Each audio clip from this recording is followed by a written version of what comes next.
¡Lárgate de aquí, vieja! Esta casa ahora es mía. Esas fueron las condolencias que mi nuera me dedicó apenas 72 horas después de que mi hijo diera su último aliento. Ni una lágrima, ni una pizca de compasión. Ahí estaba ella, del brazo de su amante, arrojando sin piedad mi vieja y destartalada maleta en medio de un aguacero torrencial. Creía, satisfecha, que había logrado deshacerse de su vieja suegra para siempre. Pensó que me derrumbaría en la acera, muriendo lentamente de humillación, hambre y frío. Pero yo simplemente me levanté con calma. Ella no tenía idea de que a quien acababa de echar no era una anciana inútil, sino la guardiana de un secreto mortal por el que mi hijo había sacrificado su vida para proteger. Mi nombre es Consuelo. Temblando bajo el alero de la iglesia, mirando la puerta de roble que acababan de cerrarme en las narices, todavía no podía asimilar la crueldad del corazón humano. Hacía solo unos minutos, sigo sentado, paralizado, en el viejo sillón, donde todavía flota el olor a cera y lirios del velorio de ayer, espeso y sofocante como si quisiera aplastarme el pecho. El rosario en mis manos no había dado ni una vuelta completa cuando, de repente, ¡pum!, la puerta principal de roble fue pateada y se abrió de golpe. El viento frío entró con fuerza, trayendo gotas de lluvia que fueron a dar directo al retrato de Mateo, que descansaba sobre la repisa. Pero lo que me heló la espalda no fue la tormenta, sino la energía amenazante que se desprendía de las 3 sombras paradas en el umbral. Al frente iba Valeria. Mi nuera no tenía ni una pizca del luto de una viuda reciente. En vez de negro, llevaba un vestido ajustado color vino tinto, con una abertura altísima y provocadora. Sus labios pintados de rojo oscuro se curvaron en una sonrisa ladeada, burlona, que desentonaba completamente con el aire de duelo que cubría la casa. Pero lo que de verdad daba miedo eran los 2 hombres desconocidos que la acompañaban. Uno era enorme, con músculos marcados y tatuajes que le recorrían el cuello y los brazos, con una actitud desafiante y agresiva. El otro era todo lo contrario. Vestía un traje gris impecable, cargaba un maletín negro brillante, y su cara inexpresiva detrás de unas gafas doradas le daba un aire de falso intelectual, aunque sus ojos eran fríos, como los de una serpiente venenosa. Antes de que pudiera entender lo que estaba pasando con esta invasión tan violenta, Valeria ya estaba en medio de la sala. Con su mano de uñas rojas, se aferró al brazo del tipo tatuado. Levantó la barbilla con descaro hacia mí y dijo: «Sorprendida, mamá». Apoyó la cabeza en el hombro del hombre y su voz chillona llenó el aire, destrozando la última pizca de respeto que quedaba en la casa. «Te presento a Gustavo, mi nuevo novio». Me zumbaban los oídos, sentía el pecho apretado como si me lo estrujaran. ¿Nuevo novio? Su marido no llevaba ni un día enterrado. La tierra en la tumba de mi hijo ni siquiera había echado raíces, y ella ya traía al amante a su casa. Sin darme tiempo para decir una sola palabra o desatar la furia que me hervía por dentro, Valeria soltó al tipo y señaló directamente al hombre del traje gris que seguía parado como estatua. «Y este es el abogado Rojas.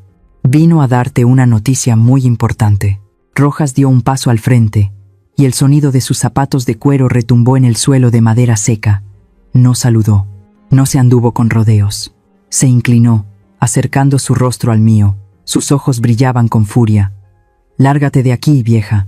Dicho esto, se volvió y le ordenó a su fornido amante: «Gustavo, ayúdala a empacar». Gustavo sonrió con los dientes, una sonrisa espeluznante. Se abalanzó, me apartó bruscamente a un lado, haciéndome caer en el sofá. Fue directamente a mi habitación. El sonido de los registros, los cajones siendo arrancados, la ropa arrugada y arrojada, todo resonaba haciendo que mi corazón se encogiera con cada sonido. Menos de 2 minutos después, salió, con mi vieja maleta en una mano y un montón de ropa restante en la otra, que metió descuidadamente adentro. Arrojó la maleta al suelo con un pum justo delante de mí. «Vámonos, vieja, no me hagas usar la fuerza». Corrí a abrazar la pata de la mesa, gritando desesperada: «No, no me voy. Esta es mi casa, ayúdenme, Dios mío». Pero parecía que Dios no estaba allí. Solo había 3 demonios encarnados. Gustavo no dijo mucho. Me agarró por el cuello de la camisa, levantándome como a un gato asmático. Me arrastró hacia la puerta. Mis talones se deslizaron por el suelo de baldosas, creando un chirrido agudo. Intenté aferrarme al marco de la puerta, pero la fuerza de una viuda no podía competir con la de ese matón corpulento.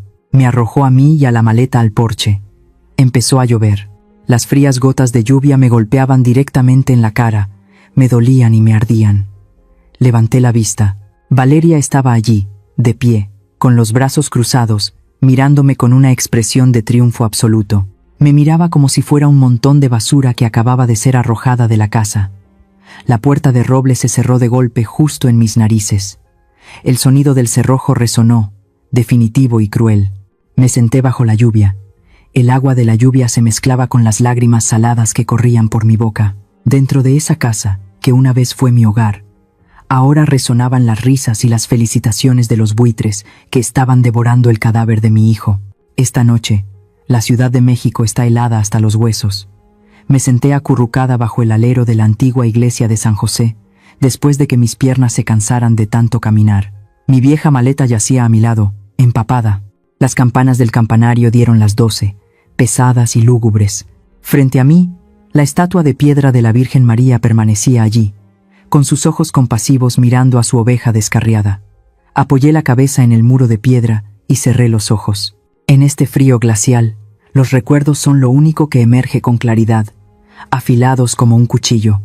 Mi nombre es Consuelo, una viuda normal que pasó toda su vida vendiendo tortillas de maíz y lavando ropa para criar a su único hijo, Mateo. Mateo era mi orgullo, un joven empresario, respetable y devoto. Todavía recuerdo como si fuera ayer el día que Mateo se casó con Valeria. Fue la boda más grande del barrio. Al ver a mi hijo radiante junto a su hermosa y astuta esposa, pensé que era la madre más feliz del mundo. Por amor a mi hijo, queriendo que tuviera capital para expandir su negocio y lucirse con la familia de su esposa, tomé la peor decisión de mi vida. Puse la casa, el sudor y las lágrimas de mi esposo y yo a nombre de Mateo. Confío en ti, le dije cuando le entregué los papeles, y Mateo me abrazó, jurando cuidarme hasta el final de mis días. Al principio, la pareja me acogió en su casa. La vida era tan pacífica como un sueño. Pero entonces, el cuadro de felicidad comenzó a mostrar grietas, pequeñas grietas que una anciana como yo, anhelando la paz, ignoró deliberadamente. Comenzó con las llamadas telefónicas a medianoche. Mi habitación estaba en la planta baja, cerca del baño compartido. A altas horas de la noche, a menudo oía el arrastrar de las pantuflas de Valeria bajando. Luego, seguían susurros en el baño, llenos de sigilo. Una vez, pasé por casualidad y oí claramente la voz áspera de Valeria. Ya sé, no presiones, ya casi está. Cuando llamé a la puerta para preguntar, la conversación se detuvo abruptamente. Valeria salió, con el rostro un poco pálido pero todavía sonriendo profusamente. Me dolía el estómago, así que llamé al médico para una consulta, mamá. Asentí, creyéndole de inmediato. No me imaginaba que esas eran las primeras señales de traición. Luego vino el incidente en el estudio. Ese día Mateo no estaba. Iba a entrar a la habitación de mi hijo a limpiar cuando vi la puerta entreabierta. Adentro, Valeria estaba sentada en la silla de mi esposo. Sostenía una pluma estilográfica, garabateando algo en papeles de borrador, con una expresión de intensa concentración. «¿Valeria?», dije. Se sobresaltó como un ladrón atrapado en el acto. Rápidamente, arrugó el papel en el que estaba escribiendo y se lo guardó apresuradamente en el bolsillo. «Mamá, ¿por qué entraste sin tocar?», me reprochó, con la voz quebrada. «¿Qué haces que te pones tan tensa?». Valeria se levantó, se alisó el vestido y recuperó la compostura muy rápidamente. «Ah, estoy practicando mi firma. Mi firma es muy fea.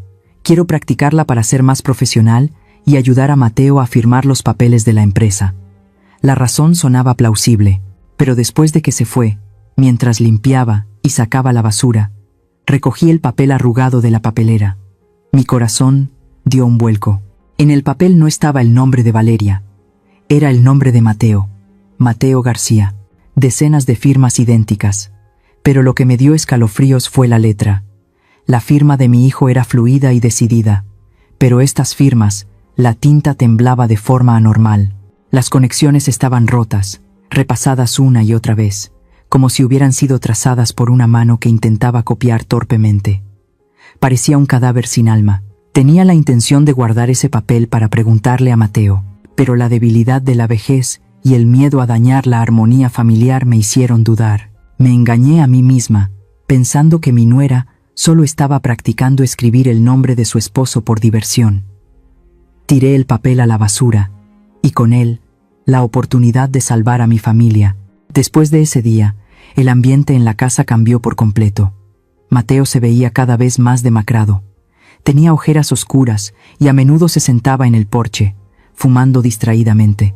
A altas horas de la noche, oía fuertes discusiones provenientes de su habitación. Oía a Mateo golpear la mesa con fuerza. No creas que no lo sé. Explícame las finanzas de la empresa. Y la respuesta de Valeria, aguda y desafiante. No me acuses falsamente. Hago todo por esta casa. Quería intervenir, pero luego me detenía. Porque a la mañana siguiente, cuando salía a la cocina, los dos representaban una escena de felicidad tan perfecta que era espeluznante. Valeria reía mientras freía huevos, Mateo leía el periódico. Actuaban tan bien que pensé que había soñado la noche anterior. «Estamos bien, mamá. Son solo asuntos de trabajo», dijo Mateo cuando vio mi preocupación.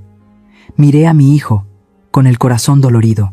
Sabía que estaba sufriendo, pero elegí permanecer en silencio. Ahora, sentada bajo el frío alero de la iglesia, uniendo todas las piezas, me doy cuenta de lo estúpida que he sido. El sigilo de Valeria, la firma temblorosa y falsa, la demacración de Mateo y su ira reprimida, todo eran presagios de la tragedia de hoy. Y entonces, mis recuerdos me llevan a 3 días antes del accidente de Mateo. Era un miércoles por la noche, inusualmente tranquilo. Valeria dijo que no estaría en casa, que tenía que visitar a su madre enferma en las afueras de la ciudad. La gran casa nos quedó solo a mi hijo y a mí. Preparé pozole, el plato favorito de Mateo desde su infancia. El aroma del maíz cocido a fuego lento llenaba la pequeña cocina, mezclado con el olor a orégano seco, creando una falsa sensación de calidez en medio del ambiente frío que envolvía a nuestra familia. Mateo se sentó frente a mí. Comía muy despacio, levantando la cuchara de sopa y volviéndola a bajar. Su rostro estaba demacrado, con una barba incipiente como alguien que no ha dormido en días. Bajo la tenue luz amarilla del comedor, vi claramente la inquietud que bailaba en sus ojos. De repente, Mateo soltó la cuchara. Extendió la mano sobre la mesa y apretó mi mano arrugada. Su mano estaba helada y temblaba. «Mamá». Su voz era ronca, como el susurro de alguien acorralado. «¿Qué pasa, hijo? ¿No está buena la sopa?», le pregunté preocupada. Mateo negó con la cabeza, apretando mi mano aún más fuerte, como si temiera que me fuera a escapar. «Mamá, escúchame. Acabo de transferir 20 millones de pesos a una cuenta de ahorros secreta a tu nombre. La contraseña es tu fecha de nacimiento». Me quedé atónita, casi se me cae la servilleta. 20 millones de pesos. Eso era una fortuna, todo el efectivo que Mateo había ahorrado a lo largo de los años. «¿Qué estás haciendo, Mateo?», exclamé, con el corazón latiéndome con fuerza. «¿Por qué me transfieres tanto dinero? ¿Hay algún problema con la empresa?». Miró a su alrededor como si temiera que alguien nos escuchara, aunque solo estábamos los dos en casa. Luego bajó la voz tanto como pudo, enfatizando cada palabra. «Es solo para estar a salvo, mamá. Guárdalo. Considéralo tu fondo de jubilación. Y recuerda bien lo que te digo. No le digas absolutamente nada a Valeria sobre este dinero. Pase lo que pase, no se lo digas». «¿Por qué? ¿Me están ocultando algo?», insistí. El miedo comenzaba a apoderarse de mí. Mateo evitó mi mirada. Bajó la vista hacia el tazón de sopa ya fría. «Sospecho que hay problemas con los libros de la empresa. Me temo que me congelen los activos, así que te lo transferí temporalmente. No te preocupes demasiado, solo mantén el secreto». Esa noche, Mateo me abrazó durante mucho tiempo antes de irse a dormir. Fue un abrazo tan fuerte que me dejó sin aliento, un abrazo que presagiaba una despedida final. Y entonces, el destino golpeó exactamente 3 días después. La mala noticia llegó en una tarde de sol abrasador. El teléfono sonó, rompiendo el silencio de la casa. Al otro lado de la línea, la voz fría y profesional de un policía. «¿Es usted Consuelo García? Lamentamos informarle. El coche de su hijo, Mateo García, ha sufrido un accidente en La Rumorosa. Los frenos fallaron en una pendiente. El impacto fue demasiado fuerte. Murió en el acto. El mundo se me vino abajo. El teléfono se me cayó de las manos y se hizo añicos en el suelo de baldosas. Mis oídos zumbaban. Ya no oía nada más que el sonido de mi propio corazón rompiéndose en 1000 pedazos. En la comisaría estaba como loca. Grité, lloré, me abalancé sobre el oficial de servicio, agarrándolo por la camisa. No fue un accidente. Mi hijo no pudo haber muerto así. Era un conductor cuidadoso. Llevó el coche a revisión hace 3 días. El policía, corpulento y con un bigote espeso, me miró con una mezcla de lástima e indiferencia. Me entregó el informe del lugar de los hechos. Cálmese, señora. Hemos revisado el coche. El sistema de frenos era demasiado viejo. Es normal que el cable del freno se rompiera. La Rumorosa es conocida como la carretera de la muerte. Cada año hay decenas de accidentes. No, deben investigar, grité, recordando los 20 millones de pesos y la expresión de miedo de Mateo esa noche. Mi hijo sabía que estaba en peligro. Me transfirió todo su dinero para huir de alguien. Alguien debió haberlo dañado. Deben revisar el coche de nuevo, pero mi desesperación solo fue recibida con sacudidas de cabeza de fastidio. El policía me dio una palmadita en el hombro, con un tono como si estuviera consolando a un niño. Señora, está sufriendo demasiado y está pensando cosas raras. ¿Quién querría hacerle daño a su hijo? Es un accidente de tráfico claro como el día. Vaya a casa y ocúpese de los arreglos funerarios. No me creyeron. Nadie le cree a una anciana que ha perdido la cabeza por la muerte de su hijo. La ley necesita pruebas, y yo solo tenía un presentimiento. Me fui a casa, abatida, con las cenizas de mi hijo en mis brazos y el corazón helado. Y ahora, sentada bajo el alero de la iglesia en medio de este aguacero, después de que Valeria me echara de casa, las piezas sueltas del rompecabezas de repente encajan para formar una imagen de la horrible verdad. ¿Por qué Valeria trajo a su amante y a un abogado justo después del funeral? ¿Por qué se apresuró a echarme en medio de la noche? ¿Por qué registró frenéticamente mi habitación antes de tirar mis cosas? No solo quería la casa, estaba buscando el dinero. Seguramente Valeria revisó la cuenta de Mateo después de su muerte y descubrió que estaba vacía. Los 20 millones de pesos habían desaparecido. Sabía que Mateo solo podría habérmelos transferido a mí. Mateo transfirió el dinero para proteger sus activos. Mateo murió en un accidente por fallo de frenos poco después. Valeria se apoderó de la casa inmediatamente y registró mis pertenencias. Nada de esto fue una coincidencia. Fue un complot despiadado. Mi hijo había sentido el aliento de la muerte de su propia esposa e intentó proteger a su madre con sus últimas fuerzas. Mateo. Levanté la cara al cielo, dejando que la lluvia se mezclara con mis lágrimas para lavar mi debilidad. Moriste en vano. Lamento no haberme dado cuenta antes. Suelen decir que el corazón de una madre tiene razones que la ley a veces no puede entender. Elegí creer en mi intuición, aunque el mundo entero pensara que estaba delirando. ¿Y ustedes? ¿Alguna vez han tenido un presentimiento muy fuerte sobre algo malo, que otros descartaron, pero que al final la verdad demostró que tenían razón? Compartan sus historias en los comentarios para que podamos reflexionar juntos. La lluvia de anoche finalmente cesó, dejando charcos de agua en el asfalto agrietado. Pasé una noche sin dormir en un motel miserable en las afueras. La habitación olía a humedad y el ventilador de techo chirriaba como si fuera a caerse en cualquier momento. Me senté en el borde de la cama, agarrando con fuerza mi teléfono y mi cartera, todo lo que me quedaba en la vida. No me atrevía a cerrar los ojos, temiendo que si lo hacía, tendría pesadillas, o peor aún, me robarían mi última esperanza. Cuando los débiles rayos del sol de la mañana se colaron por la rendija de la ventana polvorienta, dejé la habitación y tomé un taxi. Mi destino no era la comisaría, sino una pequeña casa escondida detrás de unas bugambillas vibrantes en el casco antiguo. Era la casa de don Ramiro. Ramiro era el mejor amigo de mi difunto esposo, un ex detective experimentado que había pasado su juventud enfrentándose a los rincones más oscuros de esta ciudad.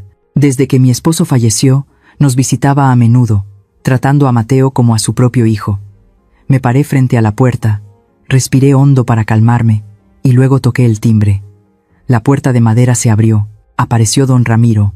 A sus 60 años, todavía conservaba una figura robusta, con ojos brillantes bajo unas cejas pobladas y canosas.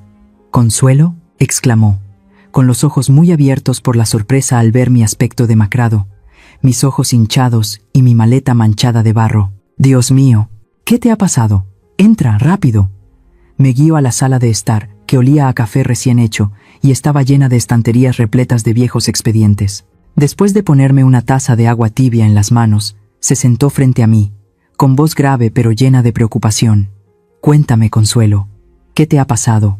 ¿Por qué vagas por las calles a estas horas?» Sostuve temblorosamente la taza de agua. El calor calmó mis temblores. Empecé a contarle. Le conté todo, sin omitir un solo detalle. Le hablé de la notificación de desalojo, de la repentina aparición de Valeria con 2 hombres extraños.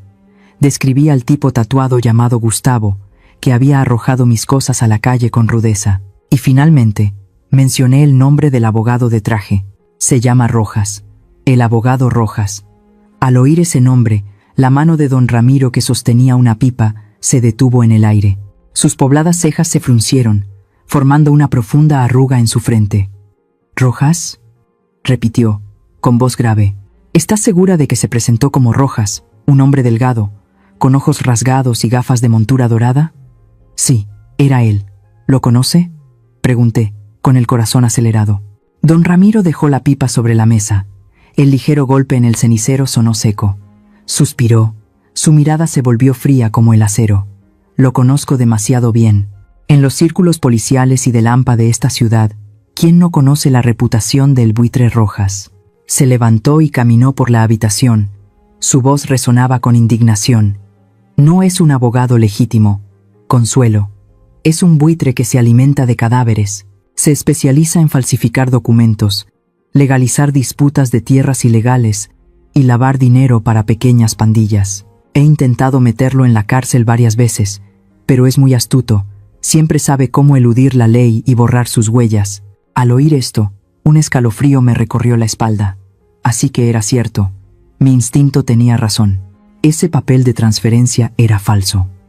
«Ramiro», le agarré la mano con fuerza, con la voz ahogada pero firme. «Si es un estafador, entonces el papel de transferencia de la casa que presentó debe ser falso. Mateo nunca lo firmó. Ya había visto esa firma temblorosa antes». Le conté sobre el papel arrugado en la basura, sobre los 20 millones de pesos secretos que Mateo me transfirió y sobre la espeluznante coincidencia entre el accidente de coche y la llegada de Valeria para apoderarse de la casa. Don Ramiro escuchó atentamente. Su rostro se endureció. Sus ojos se entrecerraron como si estuviera analizando cada dato con la agudeza de un investigador experimentado. «Ese chico, Mateo», murmuró. «Sintió el peligro. Transfirió el dinero para protegerte, y esa podría ser la razón por la que actuaron». Se volvió para mirarme directamente a los ojos, con voz seria. «Consuelo, ¿te das cuenta de la gravedad de esto? Si tu teoría es correcta, no se trata solo de un fraude para apoderarse de una propiedad. Es un asesinato meticulosamente planeado». Las 2 palabras asesinato planeado resonaron en la silenciosa habitación, haciéndome temblar. Pero extrañamente, ya no sentía el miedo de anoche. En su lugar había una ira hirviente. «Lo sé, Ramiro, por eso vine a buscarte. La policía local desestimó mi declaración, lo consideraron un accidente. Necesito que me ayudes a reinvestigar la muerte de mi hijo. Necesito desenmascarar a esos desgraciados». Don Ramiro me miró durante un largo rato. En sus ojos, vi la compasión transformarse gradualmente en admiración. Asintió con decisión. «De acuerdo, le debía la vida a tu esposo hace años. Ahora es el momento de pagar mi deuda con tu familia. Te ayudaré». Fue a un armario, sacó una llave de coche y un viejo cuaderno. «Pero Consuelo, debes recordar esto. Nuestros oponentes no son simples. Por un lado está Rojas, que conoce la ley y es infinitamente astuto. Por otro lado está Gustavo, por tu descripción, definitivamente está involucrado con el AMPA o algo peor.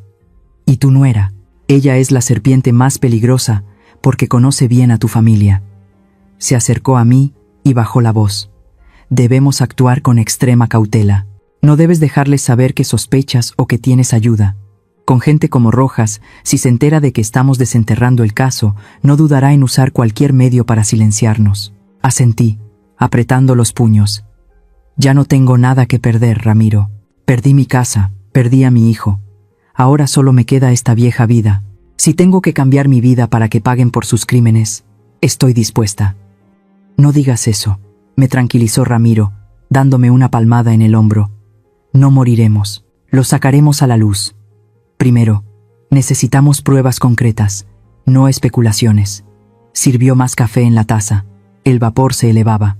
Hoy iremos al taller donde Mateo llevó su coche a revisión por última vez. Quiero saber exactamente cómo fallaron esos frenos y quién los tocó.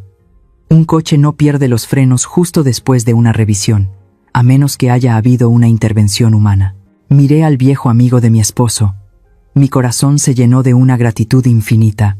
En medio de la tormenta de mi vida, cuando todos me dieron la espalda, todavía había una mano extendida para sostenerme. Bebí el agua de un trago, sintiendo como si me hubieran infundido una fuerza invisible. Me levanté, me arreglé la ropa y me sequé las últimas lágrimas de las mejillas. Vamos, Ramiro, estoy lista. La vieja camioneta de don Ramiro rebotaba en el camino de tierra polvoriento, llevándonos al taller de Esteban en el extremo sur de la ciudad. El olor a aceite de motor quemado y el sonido metálico de los golpes resonaban por todas partes, un ambiente ruidoso que, sin embargo, me hizo sentir más alerta que nunca. Esteban, el dueño del taller, era un hombre de mediana edad y corpulento, con un mono de trabajo manchado de grasa. Al oír que Mateo había muerto por un fallo en los frenos, se le cayó la llave inglesa de la mano al suelo de hormigón. El sonido metálico y seco nos sobresaltó a todos. Esteban palideció y tartamudeó. No, imposible. Señora Consuelo, tiene que creerme. Llevo 20 años en este oficio. El coche del joven Mateo lo revisé con sumo cuidado. El sistema de frenos, las pastillas, el líquido, todo estaba perfecto cuando salió de aquí. Lo juro por Dios.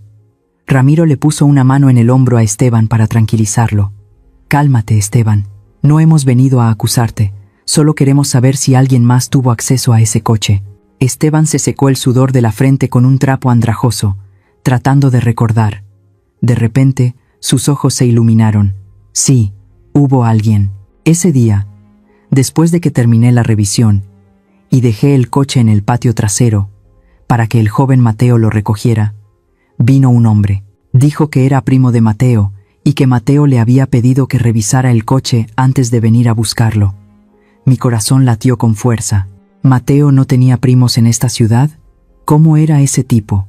Pregunté con insistencia, con la voz quebrada por la emoción.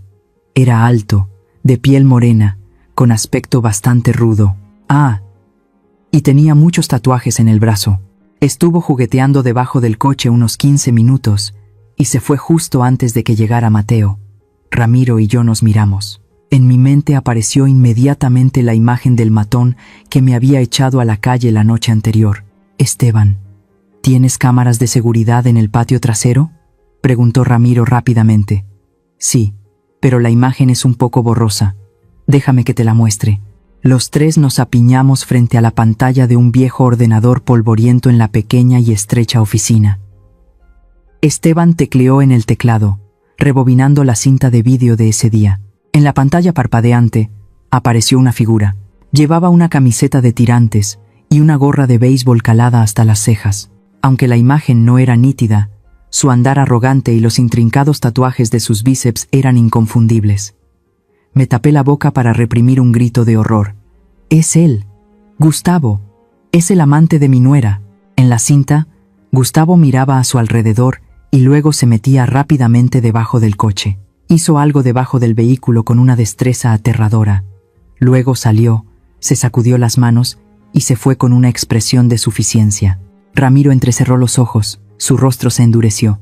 Sacó su teléfono y llamó inmediatamente a un antiguo colega de la División de Archivos Criminales. Hola, Pedro. Necesito que compruebes un nombre. Gustavo, probablemente un mecánico o un reparador de coches, con antecedentes penales. Rasgos identificativos. Muchos tatuajes, corpulento, opera en la zona sur. Tras unos tensos minutos de espera, la voz del otro lado de la línea resonó clara en el silencio. Aquí está, jefe. Gustavo Morales. Es un mecánico clandestino, con 2 condenas anteriores por agresión y daños a la propiedad. Es conocido en el AMPA por aceptar encargos para tunear coches para carreras ilegales o sabotear los coches de la competencia. Ramiro colgó y se volvió hacia mí. Se había encontrado la última pieza del rompecabezas del crimen. Respiró hondo.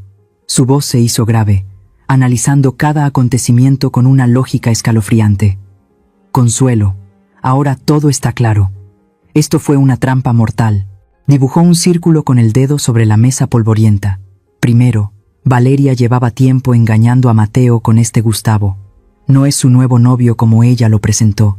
Solo alguien de su oficio como él sabría cómo cortar el cable del freno de forma tan sofisticada como para crear una escena falsa que pareciera un accidente normal.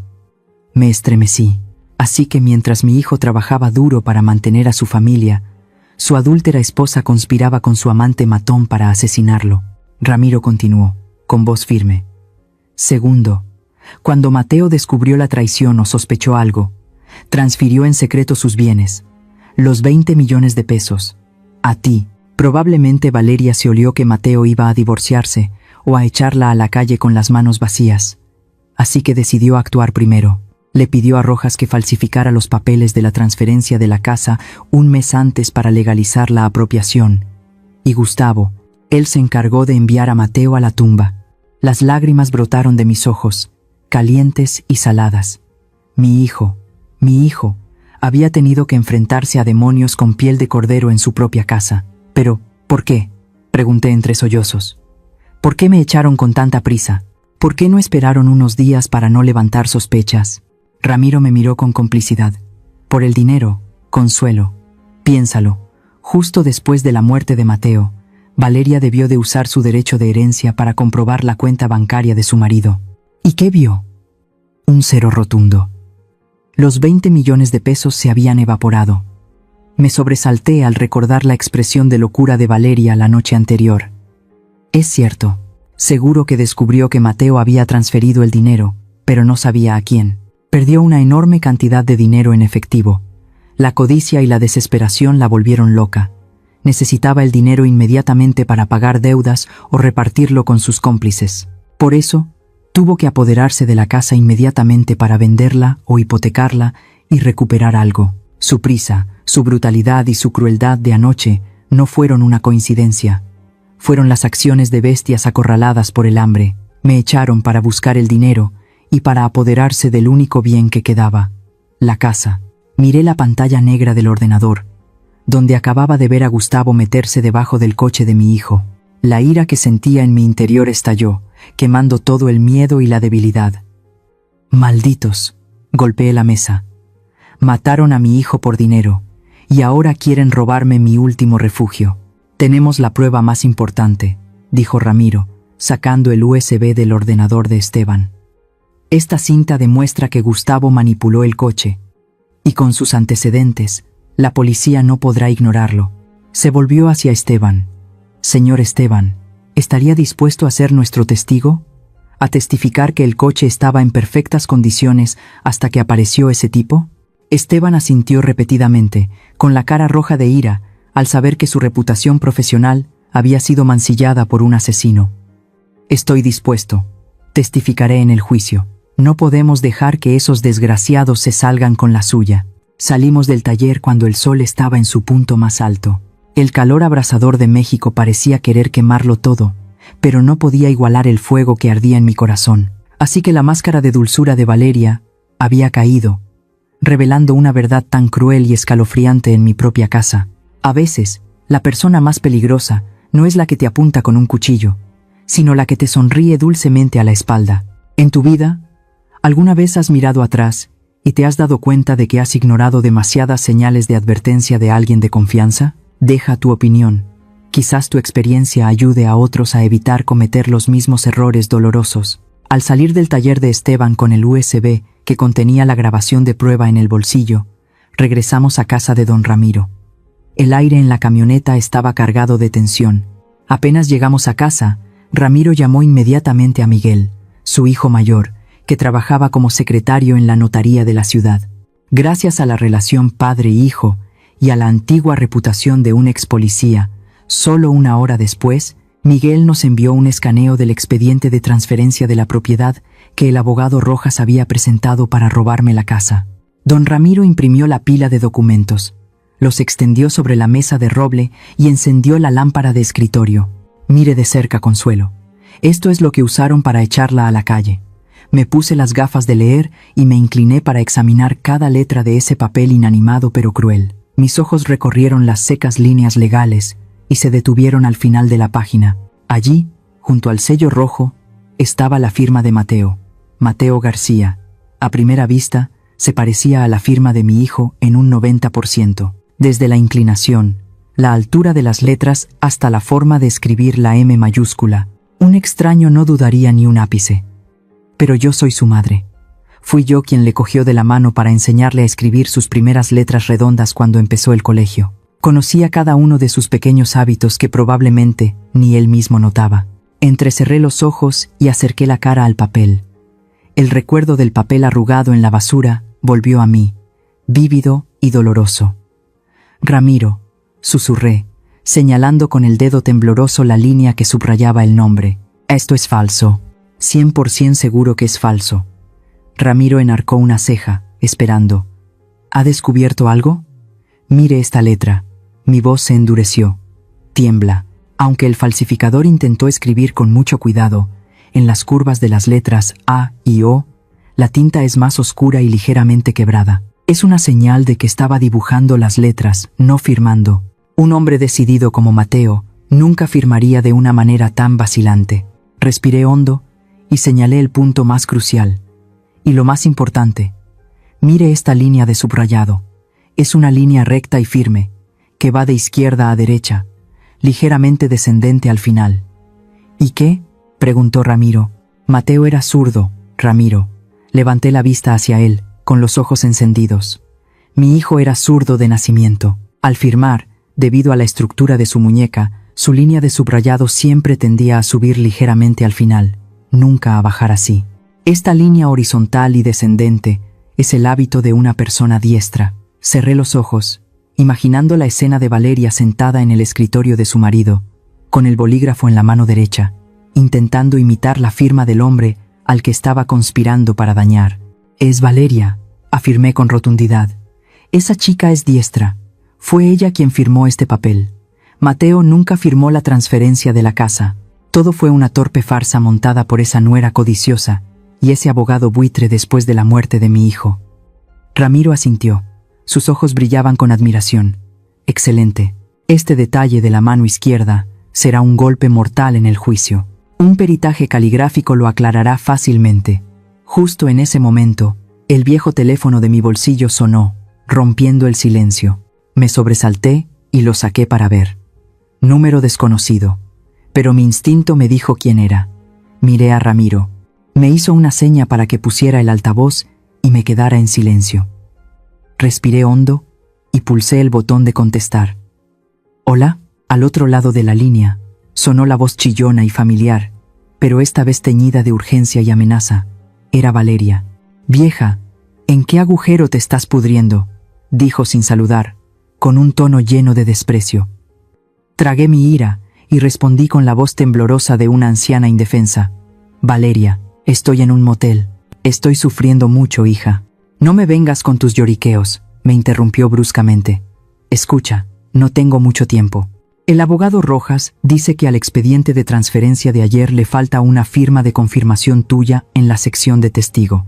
Eras la copropietaria de la casa antes de transferírsela a Mateo, así que necesitamos que firmes para completar el trámite de poner la escritura a mi nombre». Mi corazón latió con fuerza. Una firma de confirmación. En una fracción de segundo, mi cerebro se puso a toda marcha. Si ese papel de transferencia era legal y perfecto como dijo Rojas ayer, ¿por qué necesitaban mi firma ahora? Miré a Ramiro. Él estaba sonriendo, una sonrisa astuta. Escribió rápidamente en el papel frente a él. «Documentos falsos con un error legal. Tienen miedo». Lo entendí de inmediato. Rojas era un tramposo, pero conocía la ley. Sabía que el papel con la firma falsificada de Mateo tenía demasiadas lagunas. Si lo llevaba a la notaría para vender la casa o hipotecarla de inmediato, el notario podría detectar irregularidades en la fecha o la caligrafía. La única forma de limpiar este expediente falso era con mi firma de confirmación, la madre biológica y segunda heredera legal. Si yo firmaba una declaración que dijera «Estoy de acuerdo» y doy fe de que Mateo transfirió la propiedad, entonces el papel falso se convertiría automáticamente en real. Se tragarían la casa legalmente sin que nadie pudiera demandarlos. Yo no entiendo muy bien. Fingí dudar. ¿El abogado no dijo ayer que la casa ya era tuya? ¿Por qué necesita mi firma ahora? Al otro lado de la línea, Valeria gritó, revelando su impaciencia. Vieja senil, te dije que es solo un trámite administrativo. ¿Vas a firmar o no? Si firmas tranquilamente, te daré un poco de dinero para que alquiles una habitación y sobrevivas. Si no, su voz bajó, llena de amenaza. Entonces no nos culpes a Gustavo y a mí por ser crueles. Ya sabes cómo es mi novio de temperamental. Las calles están llenas de coches, es muy arriesgado, vieja, una amenaza descarada. Se atrevió a usar la muerte para amenazarme, igual que habían hecho con Mateo. Pero esta vez, no sentí miedo. Me pareció divertido. Una sensación de satisfacción se apoderó de mí. Estaban desesperados. Necesitaban el dinero tan urgentemente que tuvieron que rebajarse a llamar a la vieja que acababan de echar el día anterior. Pensaban que yo seguía siendo una oveja estúpida. Valeria colgó. Puse el teléfono sobre la mesa. El temblor fingido desapareció por completo. Levanté la vista hacia don Ramiro, con los ojos secos y fríos. Volví a mirar la firma falsificada sobre la mesa. La letra temblorosa de Valeria, la línea de subrayado descendente de una persona diestra. Todo eso sería la sentencia que la enviaría a la cárcel. Pero primero, necesitaba atraerlos para que se expusieran por completo. Necesitaba que admitieran su culpa de su propia boca.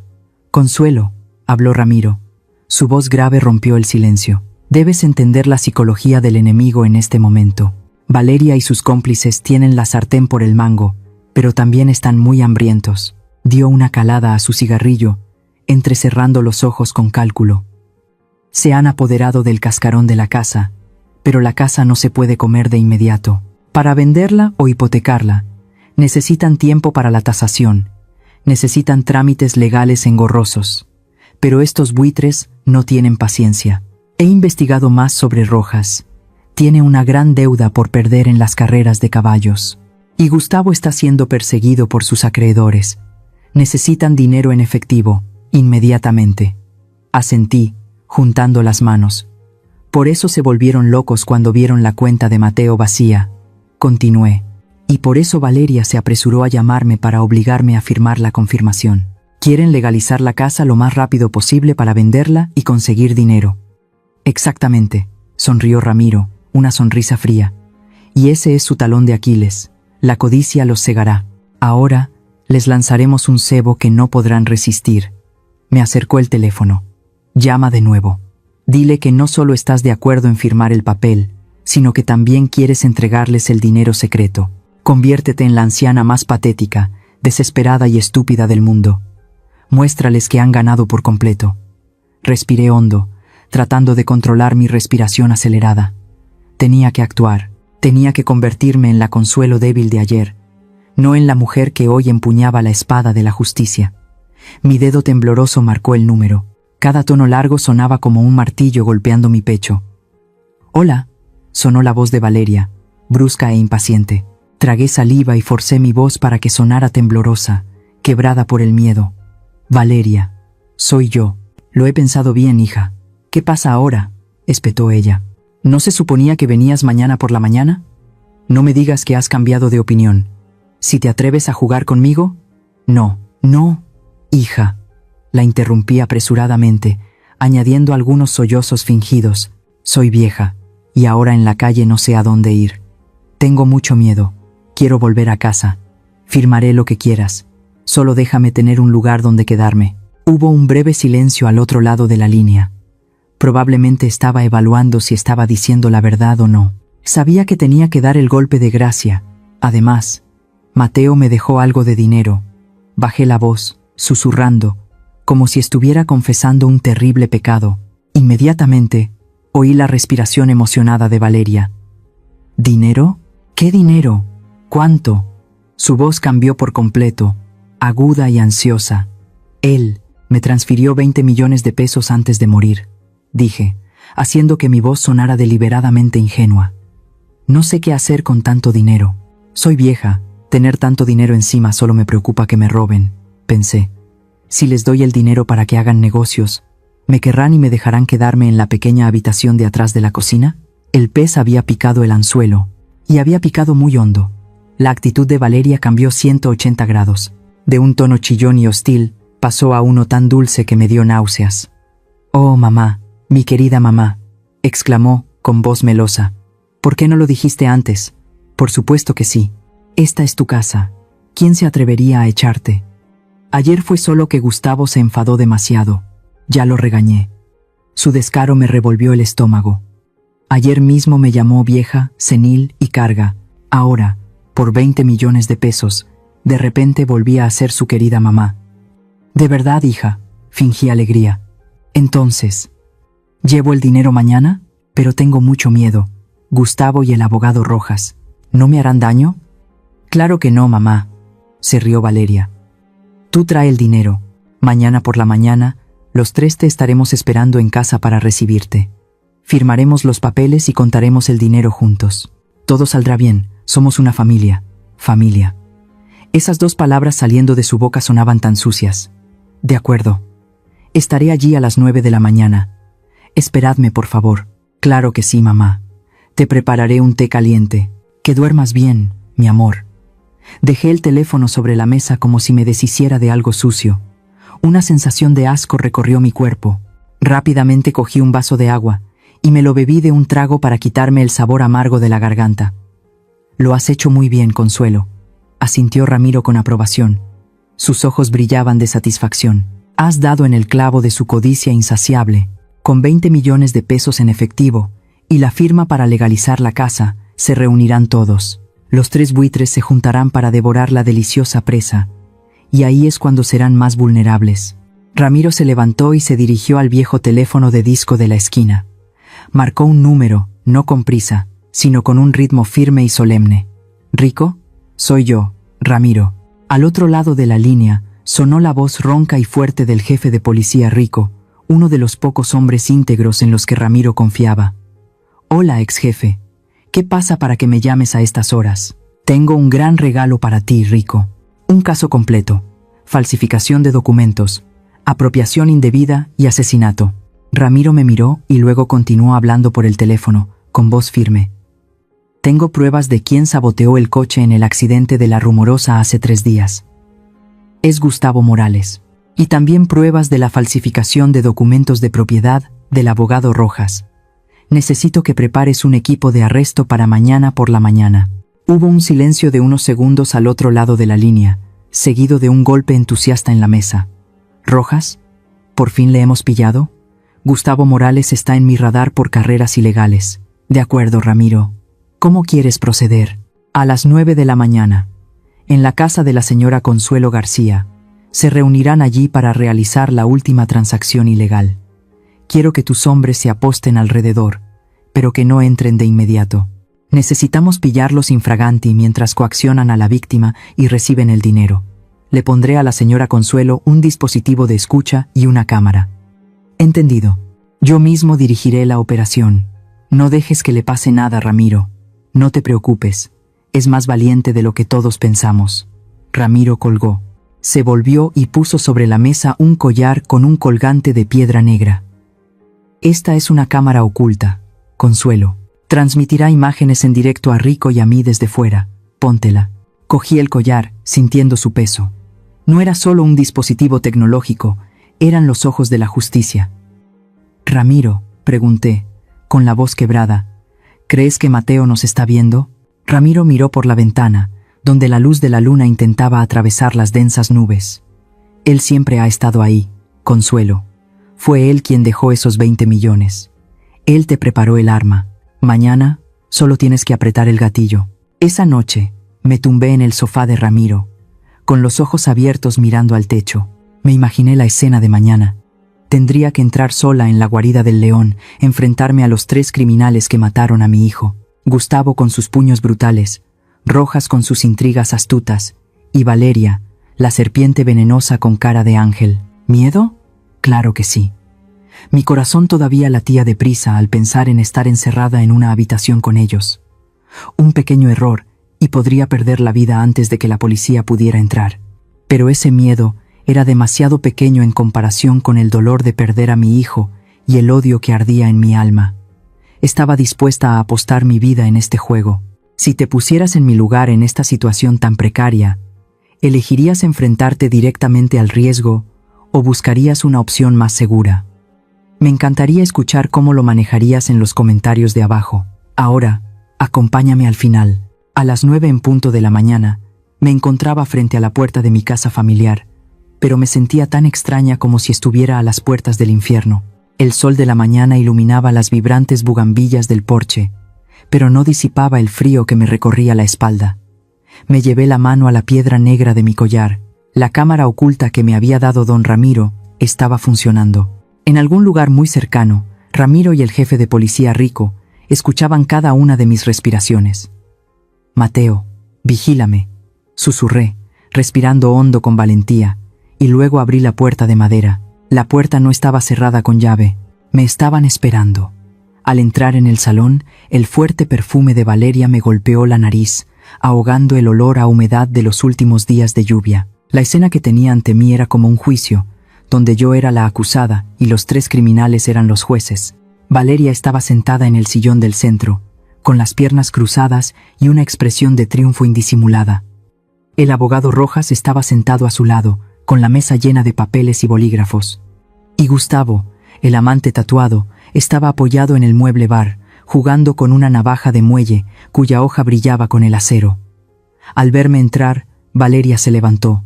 En lugar de la expresión hostil de ayer, me dedicó una sonrisa radiante, tan dulce que era falsa. «Oh, mamá, ya has llegado». Me preocupaba que no encontraras el camino de vuelta. Corrió hacia mí, intentando cogerme la mano.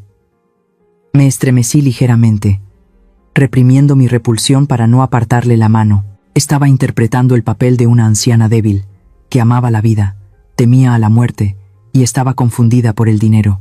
No podía cometer ningún error. «Hola, hija», respondí, con la voz temblorosa, bajando la cabeza para ocultar mi mirada fría. «Ya estoy aquí. El dinero. ¿Dónde está el dinero?» Di una palmadita en el viejo bolso que sostenía con fuerza contra mi pecho. Era la señal de que el tesoro de 20 millones de pesos estaba dentro. Los ojos de los 3 brillaron como los de un animal que ve a su presa.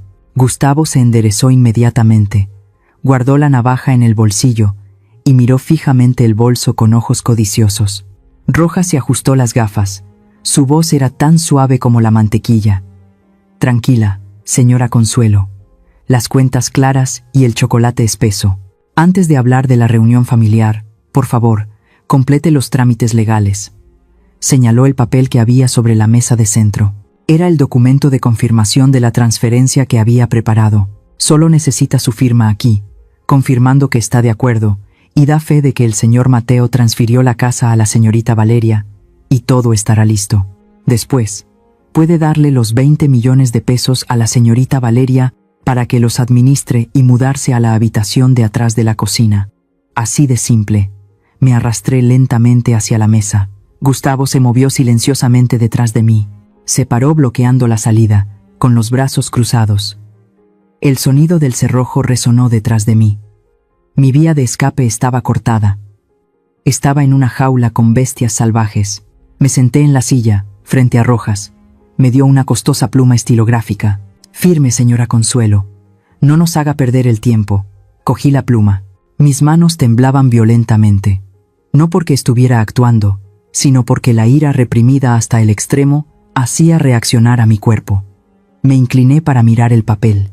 Las palabras bailaban ante mis ojos. Yo, Consuelo García, confirmo. ¿Confirmar qué? ¿Confirmar que le vendía mi alma al diablo? ¿Confirmar que la muerte de mi hijo no tenía sentido? No. Respiré hondo, sintiendo el aire entrar en mis pulmones, calmando mi corazón desbocado. De repente, mis manos dejaron de temblar. Apreté la pluma, no para firmar, sino como si sostuviera una daga. Mi repentino cambio de actitud hizo que Rojas frunciera el ceño. Se dio cuenta de que algo no iba bien. «¿Qué pasa? ¿Por qué no firmas? ¿A qué esperas?», me instó. Su voz comenzaba a volverse áspera. Valeria también se inclinó hacia adelante, impaciente. «¿Qué te pasa, mamá? Firma rápido para que podamos contar el dinero. ¿No quieres quedarte aquí?». Levanté lentamente la cabeza. Ya no miraba el papel. No miraba a Valeria ni a Rojas. Me di la vuelta y miré directamente al hombretón que bloqueaba la puerta. Gustavo. Mi mirada ya no era la de una anciana senil. Era la mirada de una madre que ha perdido a su hijo. Una mirada que contenía una claridad y una ira capaces de quemar el infierno. Lo miré fijamente a los ojos y le pregunté, con voz firme y clara, sin un ápice de temblor. Cuando le cortaste los frenos al coche de mi hijo. Toda la habitación se quedó en silencio. Un silencio espeso y sofocante llenó el espacio, tanto que se podía oír el latido de los corazones. La sonrisa falsa de los labios de Valeria se desvaneció.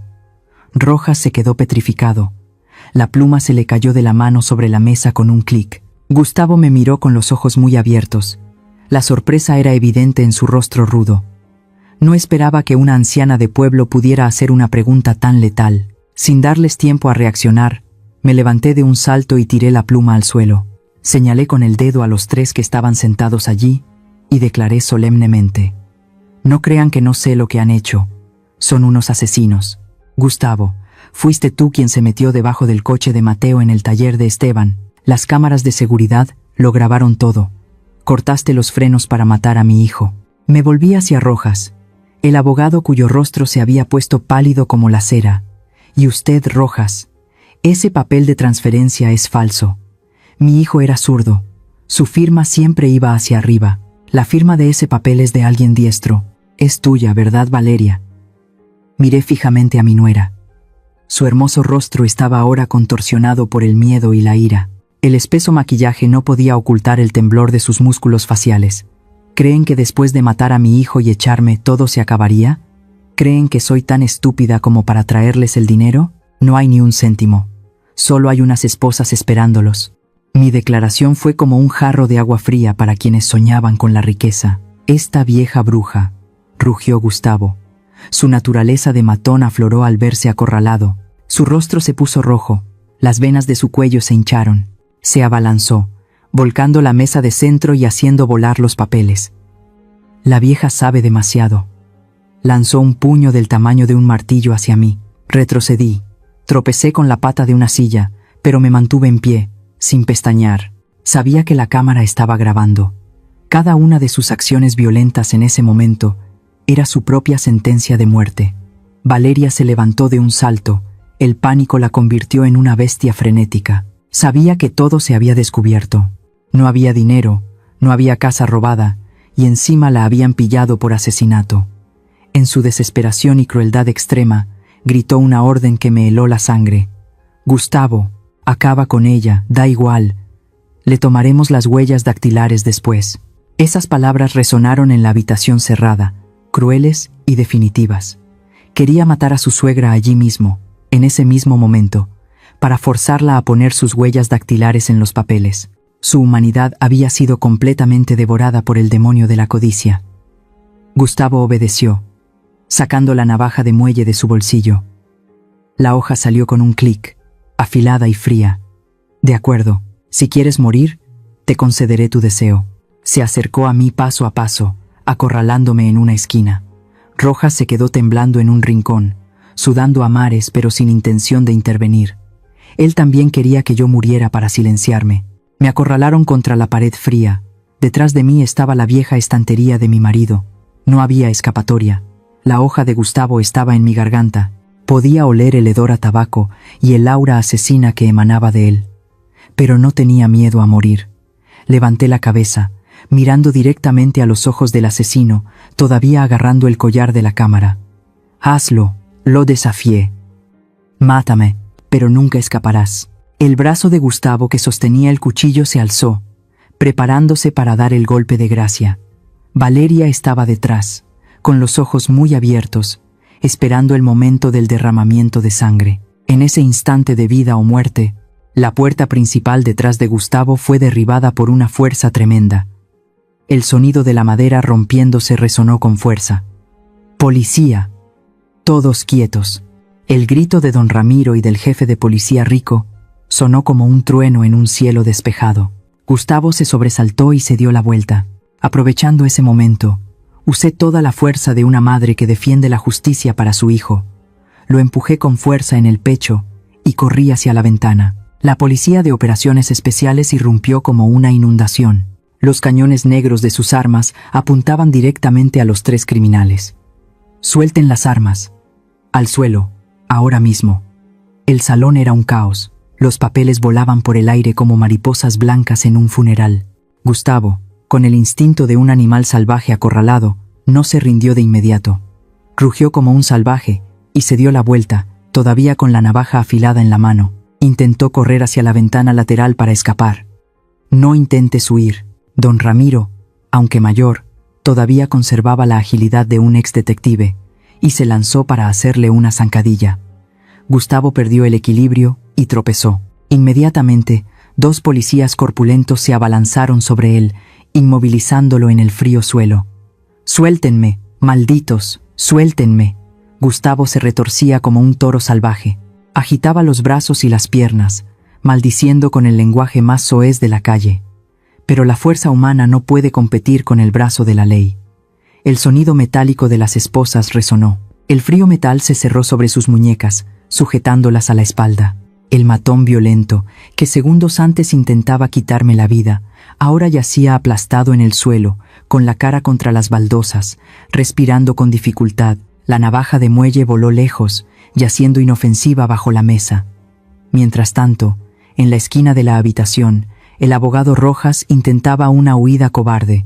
Aprovechando el caos, recogió apresuradamente una pila de archivos de la mesa y retrocedió sigilosamente hacia la puerta trasera, con la espalda encorvada como una cucaracha que busca una grieta para esconderse. Su rostro de falso intelectual estaba ahora exangüe. El sudor le empapaba el cuello de la camisa blanca. «¿A dónde va, señor abogado?». La voz burlona de Rico resonó justo detrás de él. Rojas se sobresaltó y dejó caer su maletín. Yo no tengo nada que ver», tartamudeó Rojas, levantando las manos en señal de rendición. «Solo soy un asesor legal. Ellos me engañaron. No sé nada del asesinato ni de la extorsión». Rico se acercó, recogió el expediente falso del suelo, le quitó el polvo y sonrió con desdén. «No sabe nada. Entonces, ¿esta firma falsificada la hizo Dios? ¿Y qué hay de los mensajes de texto sobre el reparto del dinero de la venta de la casa en su teléfono? No se preocupe, le daremos tiempo de sobra para que se explique en la sala de interrogatorios. Por ahora, únase a su amigo». Las segundas esposas se cerraron sobre las muñecas de Rojas. Se derrumbó, sus piernas ya no lo sostenían. La arrogancia y la condescendencia del hombre de leyes habían desaparecido por completo, dejando solo el temblor de un criminal desenmascarado. Pero la más patética, la más dolorosa, era Valeria. Mi nuera estaba clavada en el sitio, junto al sillón donde acababa de sentarse como una reina. Vio a Gustavo inmovilizado en el suelo. Vio a Rojas esposado. Sus ojos se abrieron con pánico extremo. Cuando mi mirada fría y la de la policía se posaron en ella, Valeria rompió a llorar. No eran lágrimas de remordimiento, sino un grito agudo de negación cobarde. Se arrodilló a los pies de Rico, aferrándose a las perneras de su pantalón. Las lágrimas y los mocos corrían por su rostro, arruinando su costoso maquillaje. «Policía, ayúdeme. Soy una víctima. Me obligaron». Lloraba y señalaba a Gustavo y a Rojas, con la voz quebrada. «Fueron ellos. Estos 2 hombres me obligaron. Gustavo es un gángster. Me amenazó con matarme si no le obedecía y me apoderaba de esta casa. Tenía mucho miedo. Soy solo una mujer débil. No me atreví a resistirme. No sé nada de la muerte de mi marido. Créanme». Gustavo, que yacía boca abajo en el suelo, oyó esas palabras y levantó la cabeza. Sus ojos brillaban de odio. Rugió. «¿Qué estás diciendo? Serpiente venenosa. Fuiste tú quien me sedujo. Fuiste tú quien me dio las llaves del coche de Mateo. Fuiste tú quien me ordenó que me deshiciera de esta vieja. ¿Y ahora te atreves a culparme a mí? Cállate, animal», le gritó Valeria, despojándose por completo de su falsa dulzura. «Tú eres el asesino. No intentes arrastrarme contigo. Cállense los 2», gritó también Rojas, intentando salvar un último ápice de dignidad. «Señorita Valeria, usted me contrató para falsificar los documentos por 500,000 pesos. Todavía tengo la grabación de la llamada. No intente negarlo. Los 3 cómplices, que momentos antes se llamaban mi amor y socio de confianza, ahora se atacaban como una jauría de perros salvajes peleando por un hueso podrido. Exponían los crímenes de los demás, revelando los rincones más oscuros y sucios de su conspiración justo delante de mí. Me apoyé en la pared, observando la caótica escena con una mezcla de asco y amargura. ¿Estos? ¿Eran estos los que habían metido a mi hijo en un ataúd frío? ¿Eran tan cobardes y despreciables? Rico hizo una seña a sus subordinados. Una mujer policía se acercó y le sujetó fríamente los brazos a Valeria por la espalda. El tercer y último par de esposas resonó. El frío sonido del metal puso fin a la tragicomedia de la codicia y la traición. Rico se situó en el centro de la habitación y declaró solemnemente. Su voz retumbó como la campana del juicio de la justicia. Gustavo Morales, José Rojas y Valeria García quedan detenidos por los delitos de asesinato del ciudadano Mateo García, falsificación de documentos de una organización, estafa para la obtención de bienes y amenazas de muerte. Se volvió hacia mí, me quitó suavemente el collar con la cámara y lo levantó ante los tres criminales. Y no intenten negarlo. Cada una de sus acciones y palabras desde que entraron en esta casa, incluida la orden de asesinato de la señorita Valeria, ha sido grabada y transmitida en directo a la comisaría. Esta es una prueba irrefutable. Valeria miró el collar negro, su rostro estaba exangüe. Comprendió que la puerta de su vida se había cerrado oficialmente. Se dio la vuelta lentamente y me miró. En sus ojos ya no había arrogancia ni agresividad, solo un profundo abismo de desesperación. «Mamá», susurró, con la voz quebrada. «Perdóname. Me equivoqué. Miré a mi joven nuera, a quien una vez había amado como a mi propia hija, ahora esposada en su estado más patético. La ira que había ardido en mí durante días se calmó de repente, dejando paso a un vasto vacío. No sentía regocijo, no sentía alegría, solo sentía tristeza, una profunda tristeza por la codicia humana. Me acerqué lentamente a Valeria. No la abofeté ni la insulté, solo la miré directamente a los ojos y le dije, en voz baja pero con el peso de 1000 libras, «Valeria, puedo perdonarte por lo que me hiciste a mí, pero guarda esa disculpa para Mateo. Arrepiéntete ante el marido que te amó con todo su corazón y a quien asesinaste sin piedad. En cuanto a la ley no te perdonará». Me di la vuelta, sin querer mirar ni un segundo más. «Llévenselos», le dije a Rico. La policía se llevó a los tres criminales. Las sirenas resonaron, alterando la tranquilidad del vecindario. Los vecinos salieron a mirar, a señalar, a cotillear. Me quedé en silencio junto a la ventana, viendo cómo el coche de policía desaparecía tras la curva. La casa volvió a su silencio habitual. Los papeles falsos estaban esparcidos por el suelo como confeti después de un funeral. Todo había terminado. Me senté lentamente en el viejo sillón de mi marido, sintiendo un cansancio abrumador extenderse por mi cuerpo. Cerré los ojos. Una lágrima caliente rodó por mi mejilla. «¿Lo ves, Mateo?», susurré al vacío. «Lo he conseguido. Se ha hecho justicia. Los demonios han sido capturados. Pero qué victoria tan amarga. Había recuperado mi casa. Había recuperado la justicia. Pero nunca recuperaría a mi hijo». Afuera, las nubes oscuras se habían disipado. Un débil rayo de sol dorado atravesó las hojas, iluminando el suelo justo donde estaba sentada. Una extraña paz comenzó a invadir mi alma. La tormenta más grande de mi vida había pasado, dejando un rastro de destrucción, pero también abriendo un nuevo cielo para que yo comenzara a limpiar y a reconstruir mi vida. Han pasado 6 meses desde aquel fatídico día.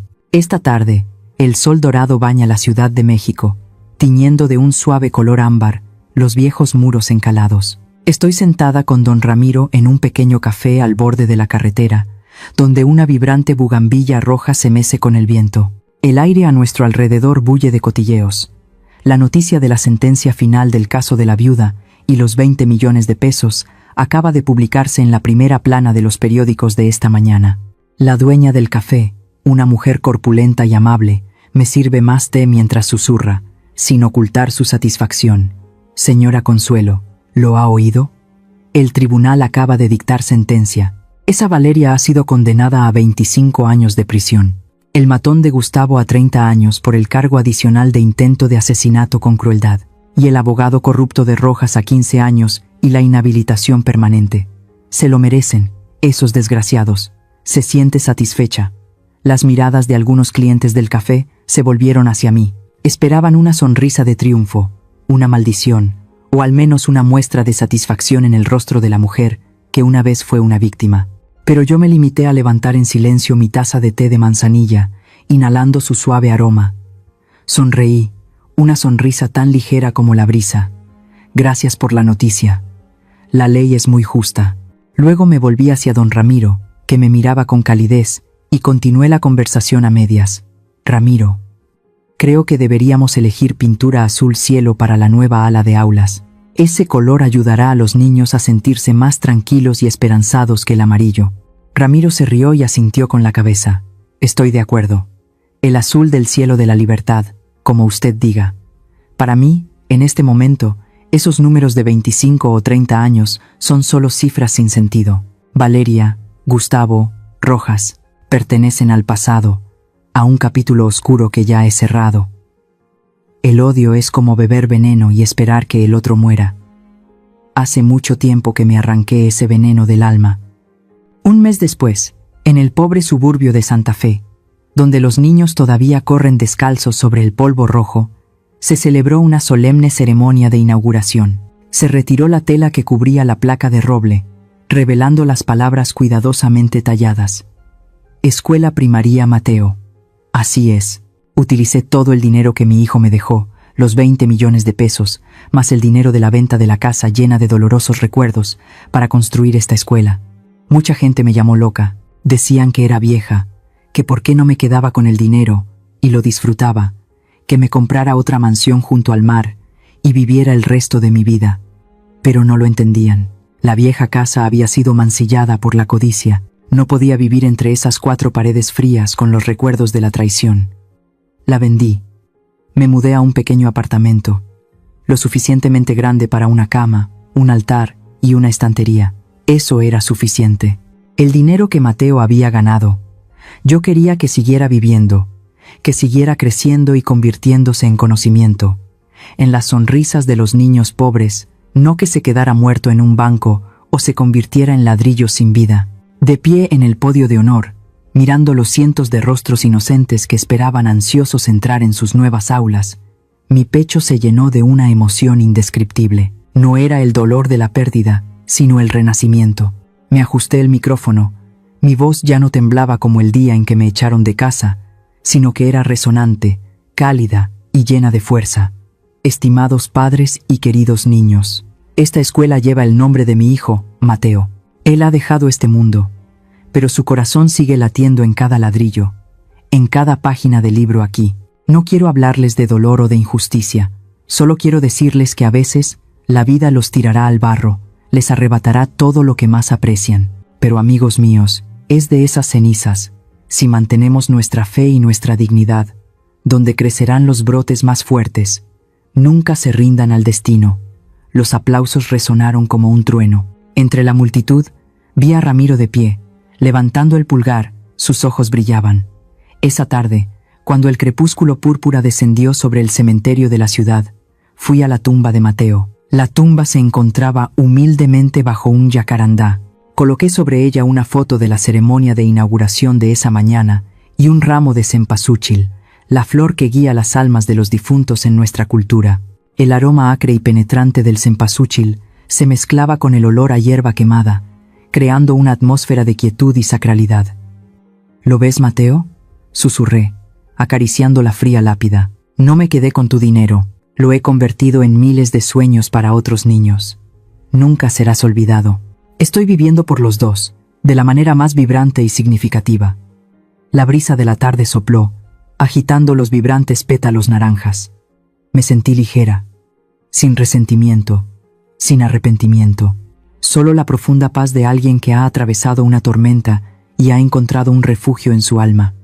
Me senté allí durante mucho tiempo, hasta que aparecieron las primeras estrellas en el cielo, y en ese silencio quiero enviarles a ustedes, que han seguido mi viaje lleno de lágrimas y sangre, mis últimas palabras de consejo, extraídas de mi propia vida tumultuosa. Queridos amigos, mi historia ha llegado a su fin, pero sus lecciones siguen siendo válidas para cualquiera de nosotros. A las madres, por favor, recuerden que amar a sus hijos es un instinto, pero amarse a sí mismas es sabiduría. Nunca entreguen todo su poder, sus bienes y su autonomía a nadie, ni siquiera a sus propios hijos. Antes de cerrar los ojos para siempre, guarden para sí mismas una vía de escape, un límite, un fondo de jubilación tanto material como espiritual. Una gran madre no es la que se exprime hasta la última gota de sangre, sino la que sabe vivir feliz para ser un apoyo sólido para sus hijos y nietos. Y a los hijos, a los que son los pilares de la familia como mi pobre Mateo, por favor, sean sensatos. Equilibrar la familia extensa y el hogar nuclear es un arte, pero nunca permitan que su cónyuge pisotee a sus padres. No se queden callados cuando vean señales de advertencia. No ignoren las pequeñas grietas en la relación. La debilidad y la confianza ciega a veces se pagan con la vida. Y sobre todo, la mayor lección es sobre la codicia y la naturaleza humana. La codicia es como el agua de mar. Cuanto más bebes, más sed tienes. Puede convertir a una nuera dulce en una asesina, a un abogado en un criminal y a una familia feliz en un infierno. Nuestro mayor enemigo a veces no es la persona que sostiene un cuchillo frente a nosotros, sino nuestra propia ingenuidad ante el mal que se esconde detrás de las sonrisas dulces. Si estás o vas a entrar en una relación, mira con atención, no los regalos que te dan, sino cómo tratan a los que son más débiles que ellos, cómo reaccionan cuando están en apuros y cómo hablan de los demás. Soy Consuelo. He perdido todo para aprender estas cosas. Y tú, espero que las aprendas de mi historia, para que nunca tengas que experimentar un dolor similar. Vive con fuerza, con sensatez y con bondad, porque después de la lluvia, por muy devastadora que sea, el sol volverá a salir. La historia que acaba de escuchar ha cambiado los nombres de los personajes y los lugares para proteger la identidad de los implicados. Compartimos esta historia no para juzgar a nadie, sino con la esperanza de que alguien en algún lugar se detenga y reflexione. ¿Cuántas madres están sufriendo en silencio en sus propios hogares? Sinceramente, me pregunto, si estuvieras en mi situación, ¿qué harías? ¿Te quedarías callado para mantener la paz? ¿O alzarías la voz y lucharías por recuperar tu voz? Me encantaría escuchar tus pensamientos sobre esta historia en mi canal, o cualquier sugerencia que pueda ayudarnos a mejorar nuestro contenido. Dios siempre bendice a los valientes, y realmente creo que el coraje nos llevará a días mejores. Ahora mismo, dejaré las 2 historias más populares del canal en la pantalla final. Creo que te sorprenderán. Gracias por quedarte conmigo hasta este momento. Si esta historia te ha llegado al corazón, dale a me gusta, suscríbete al canal y activa la campana de notificaciones para no perderte lo que está por venir.